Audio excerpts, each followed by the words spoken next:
ก็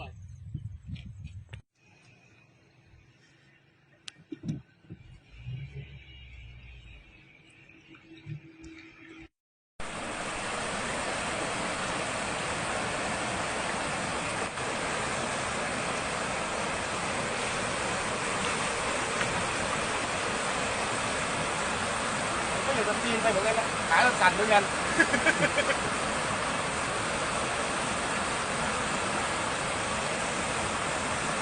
ผมว่ามันน่าจะหลุดกันแล้วแหละผมว่า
มารู้เมื่อวานนี้เองว่า